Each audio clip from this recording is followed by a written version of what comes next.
While the stock price of ABB India may have had a subdued reaction to its Q2 report card, profits have seen a stellar fourfold growth on the back of impressive performance on the top line front. Let's talk more about the numbers and the way forward for ABB India with the company's CFO, Mr. TK Sridhar, who is joining us right now on Money Control. Thank you so much for coming on board. First things first, I'd like to understand the key highlights, the key drivers for your results this time around. There's been a massive jump on the bottom line front. Can you tell us, is it just the low base effect, or have you actually seen incremental growth in demand in terms of order inflow, etc.? First of all, I think there was definitely a COVID impact in the Q2, right? That we cannot deny. But when I say so, the intensity of the COVID impact was far less compared to the previous year, the same quarter, right? So this is something clearly a visible difference which everyone has to agree. But having said that, I think the entire business scenario across the country has now realized that COVID is going to be the part of the life, and they have to work in this particular challenging circumstances. So the business level of activities which were earlier not so great during the last time is actually now getting more mature to handle these challenges. So what I mean to say is that the businesses started to, even though muted, were still happening, right? So that's something which kept the order inflows pretty steady, even though revenues which are more factory dependent was something which we had to close down the factories because of the lockdowns is something which is reflected in the revenues. But if you look at the orders, in spite of the challenges which we had, we still are able to manage a good order inflow. But while I say so, I think we have always been maintaining a pretty steady position that ABB is more shifting from the more asset-based, asset-based customer base to a more light industry business base, and that's why we look at the more, digital space, right, which is more consisting of data centers, then food and beverages, pharmaceuticals, are some of the new areas where we've invested ourselves to make sure that this area is what is going to get us the next phase of growth or phase of business. And that proactive actions are now sort of yielding those benefits to us, right? And also another thing which I need to agree is that the impetus on service compared to the previous quarter to this quarter is definitely far better than it was, because the logistical constraints which were there earlier is something which has improved, and people are able to travel, yes, of course, with a lot of precautions which they had to take. So this is a long answer to a very short question, but that sets the background for us. Looking back at your Q2 performance once again, can you give us some color on the segment-wise revenue split and order inflow across your key segments? Let me give two sets of numbers. One, which is for the Q2, one is for the half year ended 2021, right? So that makes more sense because Q2 alone is a different number. So we did 1425 crores of revenue for Q2, right? And electrification products, we did 577 crores. Motion, we did 500 crores. Process automation, we did 267 crores. And robotic automation, we did 89 crores, right? So all together with the internals netted off, so we did 1425 crores of revenue. And when it comes to the half year, we did electrification products again 1210 crores. Motion, we did 1132 crores, and process automation with 593 crores, and robotic automation 137 crores. I think here I would call upon two critical factors. While EL and MO are stable ships, so they definitely are growing, are growth engines for ABB. The good part is that the process automation and RA, right, so which were sort of, I think, were battered by the challenge in the last 2 years, have started to show signs of recovery, right? So in other words, I could say, while two engines of the company are very much stable and in the right direction, the other two engines which are sort of lagging behind are also gaining momentum. While the infrastructure story has grown multifold, we still hear of execution delays.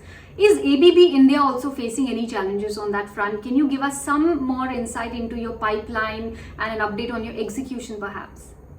So the segment which is more exposed to infrastructure sector in the real terms, the real estate wing of it is the EL division, electrification division.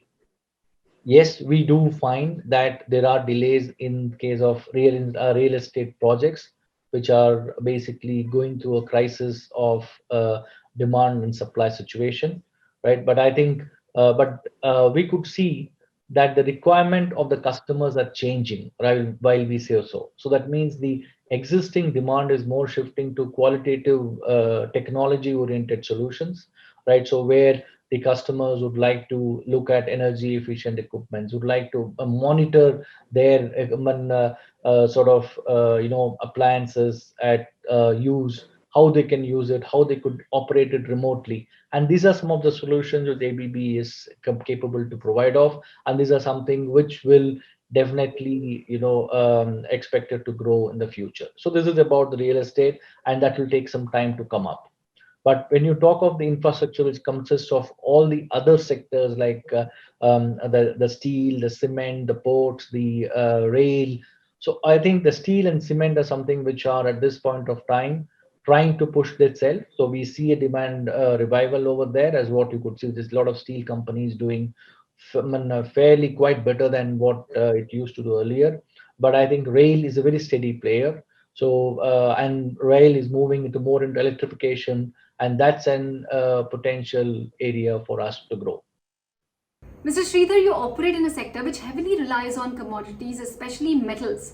Can you tell us what has been the impact of commodity cost inflation on the overall margins profile of the company? And more importantly, how are you tackling this challenge of commodity price inflation?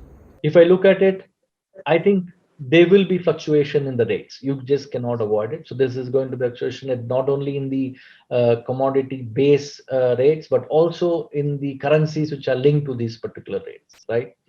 So we need to deal with it. We cannot run away from this particular situation. So how do we deal with it? Is first of all, I think, as you rightly said, ours is short term. But I think that also when we see there is a demand which is more stable in the market, we try to do an forecasting of what are the materials which are required, including the commodities, and hedge them, right? So the next comes as to how do you sort of, this helps us to arrive at the probably the more credible cost structures for the offerings what we make to our customers. And the second is as to how do you really pass this on to the customers, right?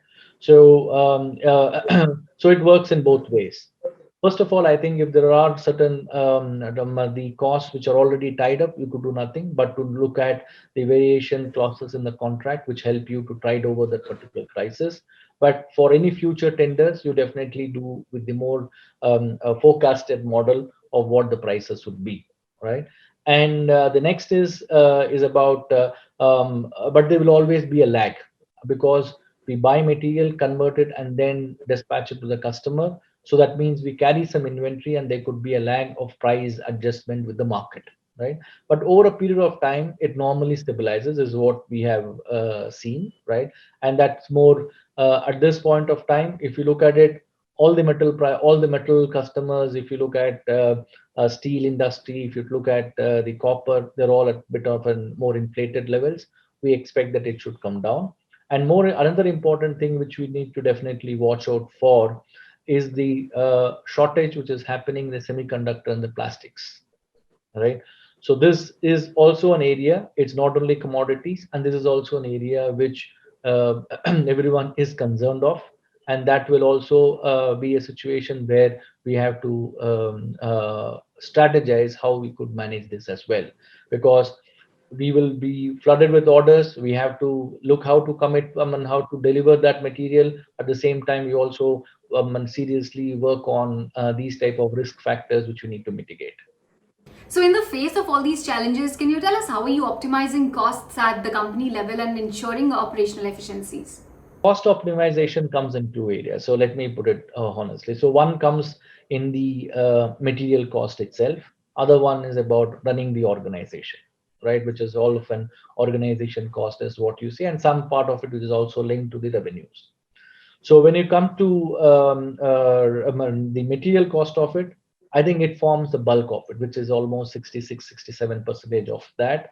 and attached to that could be an what do you call the revenue related expenses like your freight and the same thing, which also forms another 7 to 8%. So in a ballpark, 75% of the costs are linked to the revenues. And there is a huge exercise which happens within the organization in terms of, and there are, as you know, in ABB has 17 to 18 business lines, and every business line has its own strategy how to optimize the costs. One rule fits all doesn't work in the current scenario, so they go with different strategy. One, they work with the revenue mix, which will probably help them to maximize services and exports, and so that they are able to keep the material cost percentage pretty level. And the other one, while they do the hedging and other stuff, where they always look at how to buy inventory pretty, probably how to buy raw material in a more calibrated manner, so that, and that taking help of the global value chain processes and the connections, by whereby they're able to get at better cost levels, what we see. And the last but not the least, which is very important for us because we are a net importer, the huge amount of localization initiatives what we take, so that it de-risks us from the so-called fluctuation or the fluctuations of the forex, as well as the commodity prices, right? And the next comes the about the balance 15-20% of the organization cost, and that's well within our control. We know how to manage that in terms of this thing, and I think in this whatever we have, one important learning which everyone has realized from the COVID experience is that how to manage your costs better in this situation. I think most of us have mastered that, and that's why you're sitting at home and taking this particular call. Probably that's what I guess. And but I'm in the office to make sure the costs are intact. Mr. Sridhar, there's a mention of a 10-point ESG plan in your press release that came out last evening. Can you give us an update on it? What is the kind of impact that you foresee for the company as well as for the shareholders? I think that's a pretty much very interesting question according to me, right? So what I see when I look at the ESG agenda, what ABB Group has worked on, and if I look at how ABB India relates to it, I think we pretty much resonate with what we want to do locally with the global strategy. So we cannot have different strategies in the local as well as the global. So we have already declared what's the 10-point agenda on which we have already kicked the actions, right? And which is there in the slide sets which you have. So I do not want to recall those slides. Um, the first thing is that we want to make sure that our factories and our buildings wherever we occupy are follow the green initiative. That is the first thing which we want to do. And the next thing is about the processes which we handle, which we conduct in the factories, also follow a model of how we can do the ESG agenda over there. And the last is about the products which we deliver, right? So we have a host of a 10-point agenda which fits into these three focal areas, right? The place we work, the processes and the which we have to manufacture the products and systems, and the products which we give itself, how it could satisfy the ESG agenda, right? But it's a journey. I could tell you. I mean, at this point of time, it's. I would say we have embarked on the agenda. We have kicked actions, but it'll take time to really satisfy all these things. But what we want to do definitely is see an improvement, great improvement, is around the green buildings and the green factories and our processes in the near future, and going forward the green products, because that's something which we want to look at it, because that comes from the group and a lot of thinking has to happen. And the next thing is that we often see that every company should come forward to declare very transparently as to how and where they are and how they will achieve their targets in their particular ESG agenda. That's something ABB stands on its governance model to make sure that these set of data information, both quantitative and qualitative, are available to the investors as well as the market as well as the customers, to see that how do we promote these topics which are pretty much important. ABB India's stock has grown a phenomenal 40% this year. Do you have a message for your shareholders? What should investors expect next? Give us some color on the long-term vision of the company, and if you have identified any key drivers for the next leg of growth. let me put it, what's our dream, right? So we have a management's dream, as what we say. When we had Power Grids with us, we were a 10,000 crore company, right? So after 10,000, after Power Grid was divested, we came down to 6,500 crore company, right? So our first journey is to go towards that. We want to regain that particular 10,000 crore. That's a good ambition, but I think that will take time. It's not that something, because when your market is growing to 7 to 8% and you need to reach 10,000 crore within a specific time frame, naturally we need to do something quite differently, right? So we have to reinvent ourselves to be how we could reach that particular number within certain point. And the next, I think, wish or of every one of us, how do we get to the double-digit profitability, right? That's also some of the things. So I think the first journey for that is to get to a PBT of 10%, remain steady on that for some time, so that the market has belief that ABB is a well-oiled machine now, and they are poised to go to the next level of growth and profitability, right? So I think 10,000 crores and 10 percentage profitability or a PAT, as what anyone wants to look for, is an good vision. I would say vision always is actually has a longer time frame. That's what you need to also remember. But I think that's a good vision to chase. Okay, then on that note, we wish you the best for all the targets and plans that you've laid out for ABB India. Thank you so much once again for taking time out and joining us on Money Control. Thank you very much. It was nice talking to you.